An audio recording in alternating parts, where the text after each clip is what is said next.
Hello everyone, সবাই কেমন আছো? এই গরমে জানি সবার খুব গরম লাগছে, তো রান্না দেখাচ্ছি একটু শর্ট ভিডিও।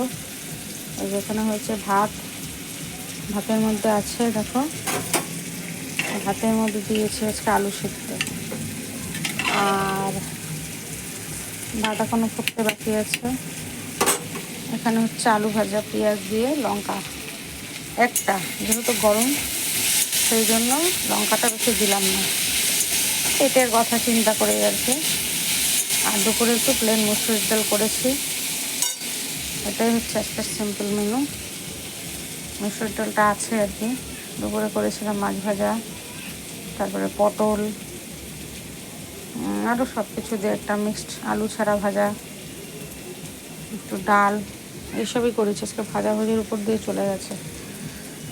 আমাদের বাড়িতে আসলে রুই মাছের ঝোলটা কেউ বিশেষ একটা খেতে চায় না, ডাল আর গরম গরম মাছ ভাজা, লেবু, এরকমই সবাই পছন্দ করে। সের জন্য আর এক্সট্রা করে আমি আর ঝোলটা করি না।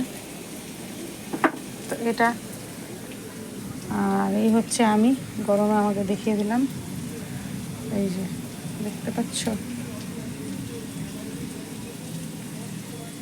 মোবাইলটার জন্য ভালো করে দেখাও যাচ্ছে না, তো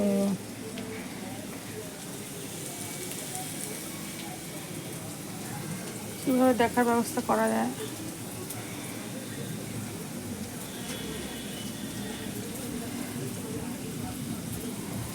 এই যে আমাকে অল্প দেখা যাচ্ছে।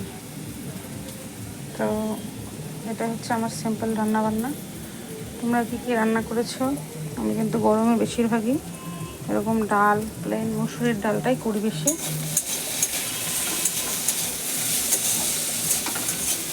আর কেউ খাবে আলু সেদ্ধ, তো কেউ খাবে আলু ভাজা, যার জন্য আর কি এরকম 2 রকম পদের ব্যবস্থা আমাকে করতে হচ্ছে।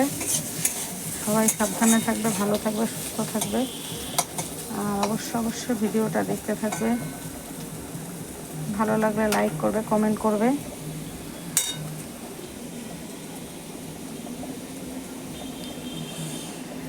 আর কি, আর চলো নিচে বসি।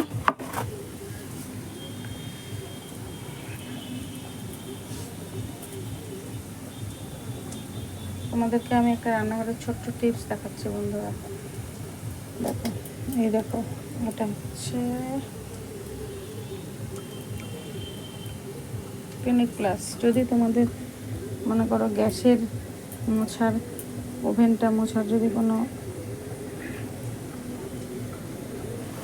লিকুইড ঘরে না থাকে, তাহলে তোমরা অ্যাট প্রেজেন্ট কিন্তু শ্যাম্পু দিয়েও গ্যাসের ওভেন এই যে এরকম মুছে নিতে পারো। তাহলে গ্যাসের ওভেনটা কিন্তু নিমেষেই চকচকে হয়ে যাবে। সবসময় হাতের কাছে হয়তো লিকুইডটা না থাকলে এটাও অ্যাপ্লাই করতে পারো। শ্যাম্পু দিয়ে ভালো ফল হয়, আমি দেখেছি করে। তো চলো, টাটা, বাই বাই।